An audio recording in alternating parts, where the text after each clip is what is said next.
Chapter 10. The brawl had gone exactly as Simon had planned it.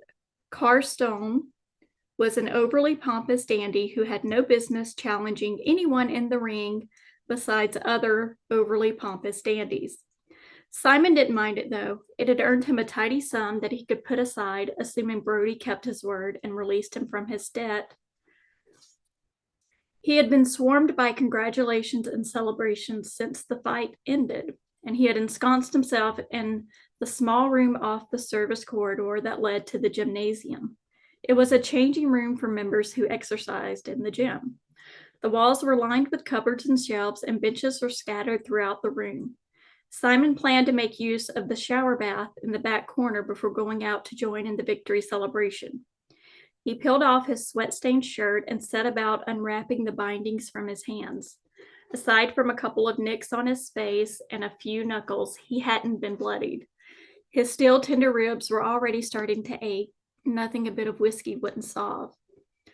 Finished with the batten, he tugged on the lacing on the front of his breeches, but a knock on the door halted his progress. Muttering a curse at the interruption, he turned off the water and made his way to the door. He never expected to see Eliza Bloody Dove standing there looking at him with her wide and innocent eyes and her absurdly pretty face. What the hell? He started to ask, but then slammed the door shut. He had no time to deal with her tonight. He turned to go back to his grooming, but a terrible thought stopped him cold. What if someone saw her out there and started questioning why the American was sniffing around his dressing room? What if they thought he'd compromised her? He'd lose his job, or worse, to save herself, she might very well be forced to share the secret she hadn't yet told. Fuck. He opened the door and she still stood there, though she was frowning this time. Grabbing her arm, he pulled her none too gently into the room and slammed the door behind her, locking it for good measure. He pressed his hands into the door on either side of her, caging her in. She sputtered, momentarily taken aback. He could kiss her now, hard, make her wish she'd never knocked on his door, touch her in ways that would offend her and send her running away from him for good. He took her head into his hand to do just that, his fingers digging into the glossy brown hair piled at the nape of her neck. But he couldn't. The dumbstruck haze in her eyes faded into the sweet, honeyed look of trust mixed with something like respect that she sometimes got when she looked at him. They were precious things that he couldn't take from her. Someone should take you over your knee and give you a good spanking, he growled. Are you volunteering for the task, Mr. Cavell? She blinked up at him. God, he'd like to. What are you doing here, Miss Dove?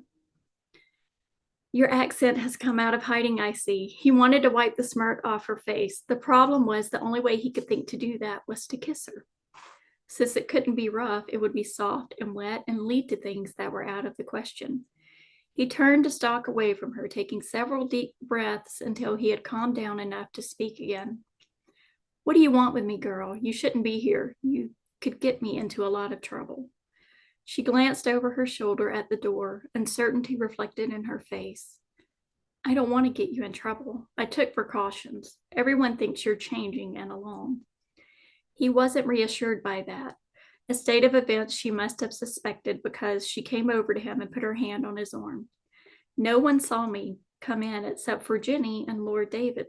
Lord David? Of Strathmore, that Lord David? He paced again to get out the nervous energy her very presence caused in him. Yes, but he won't say anything. He's doing his best to impress my sister and wouldn't dare betray our trust in him. That did very little to reassure him. What do you want? He turned quickly and almost ran into her because she'd followed him. I told you already. I thought I was very clear. I want you to take me out for a night. Impossible. I thought I already told you no. She shook her head. You said that you would think about it. He took in a breath for patience. I cannot take you. It's too dangerous, and don't you threaten to tell everyone the secret you carry. If you were going to, you would have already. I can pay you. Her eyes were resolute, and she brought her handbag up to rifle through it. His gaze flicked down and was caught by the swell of her bosom. He looked away because he enjoyed looking a little too much. She pulled out some folded bills. It's yours if you'll take me. One night, that's all. He stared at the money, but of its own volition, his gaze went back to the swell of her breast. They weren't too large, but not small either. He reckoned they would be nice handfuls.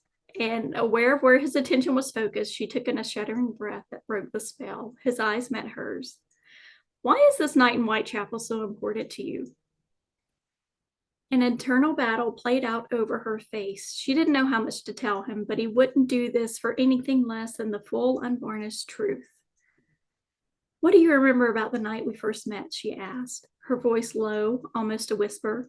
It drew his gaze to her mouth and her soft pink lips. He remembered that he'd called her angel. Tell me. She took in a long and wavering breath. I'm engaged to be married to a man I barely know.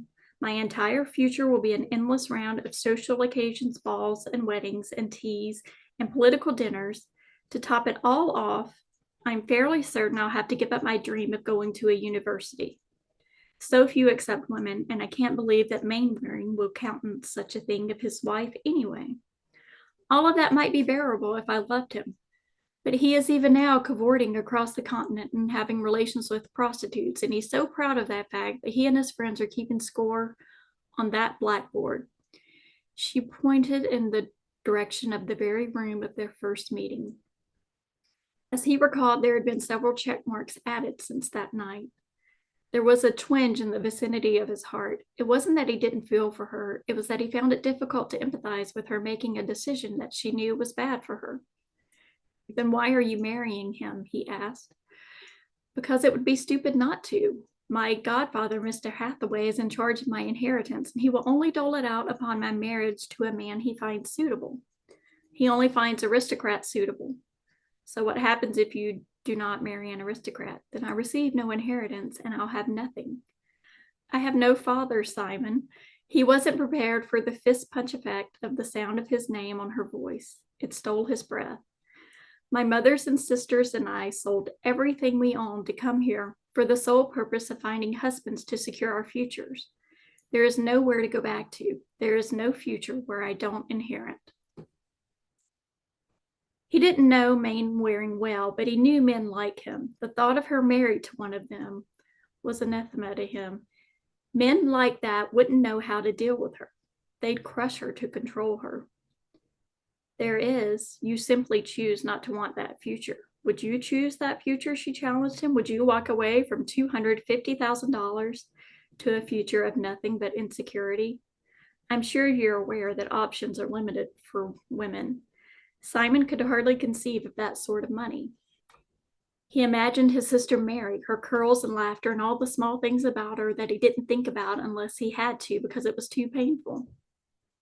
If she'd had that choice, she might be alive now. She certainly wouldn't have wasted away in that dirty little attic room in a brothel, her body ravaged by a fever that had set in and refused to leave, her baby left to die on a diet of watery pap until he'd paid a bloody fortune for a wet nurse to care for her. How could he fault Eliza for choosing the way she had? I still don't understand this scheme of yours. What if Mainwaring finds out about this night in Whitechapel? He won't marry you then, and you won't inherit your fortune. Don't you understand? I need this. If I can have just one adventure where I don't have to think about Mainwaring or a future with him, then maybe I can face that future. He has an entire summer to indulge in adventure. I simply want one night. I know it's foolish to ask for more, but surely one night is possible. And he won't find out because we'll go where no one knows me. I won't even talk to anyone. He bit out a curse, and she startled. One night, he held up a finger between them. That's all you get. One night, and then I never want to see you skulking around here again.